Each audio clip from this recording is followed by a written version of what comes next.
You're Dale from Yeah, I'm Melvins. Dale. You first started in 1984 with Matt Looking. Yep. We went to Mudhoney. Why? Well, we moved, and he didn't want to move, and so me and Buzz wanted to move down to San Francisco because we didn't like the area up there at all. I mean, we'd played a bunch in Seattle, and there really wasn't that much going on up there at all.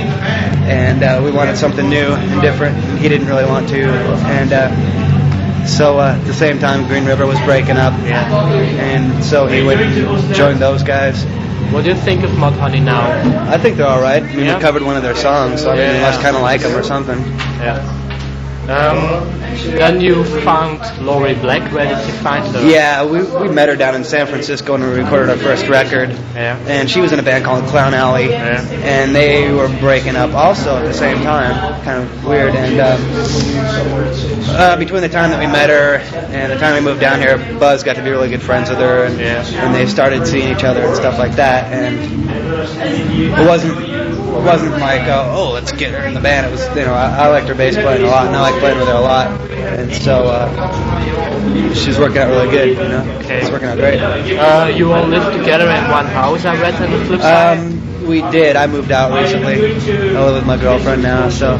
Yeah. So, they have the whole house to themselves. How was it like live all together in one house? Oh, it was fine. We get along great. We always did. We always do. Easy to rehearsal then? Yeah, sort of. Actually, as soon as we moved down there, we used to rehearse when we lived in a small town before. We used to rehearse all the time, every day, 7 days a week. You're from Aberdeen? Yeah. There's just nothing there to do, and like that's the thing we like to do best. But then after we moved down, it was a little harder for us to practice because like we couldn't practice in our house anymore. Like we used to practice in my parents' house, but now we have a rehearsal studio. We got to pay money and stuff for that. But I mean, we still practice quite a bit. Yeah. How important are the lyrics for the Melvins?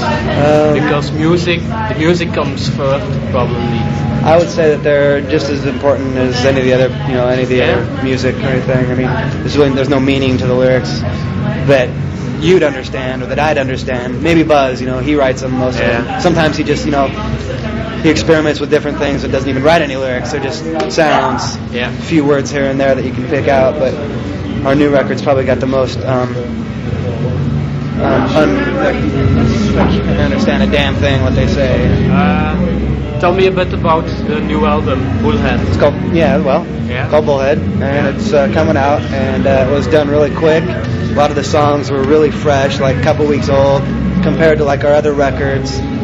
Some of the songs on the other two records were like a couple years old before we got to record them.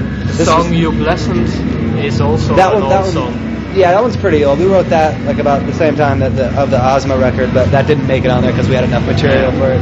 And we messed around with that a lot live. That's kind of like it's got the psychedelic part in the middle. We get to mess around. But for the most part, I mean, I like this record probably the best. It was the best feeling recording it, and it just felt really good. Okay. How did you like Europe so far? Oh, I think it's great. Yeah? Yeah, it's probably the best places we ever played. Better than in America? Yeah, there's definitely more of an audience for us here. Yeah? Why? I don't know. Maybe you guys are just a lot hipper to what we're doing. Okay, thank you. All right.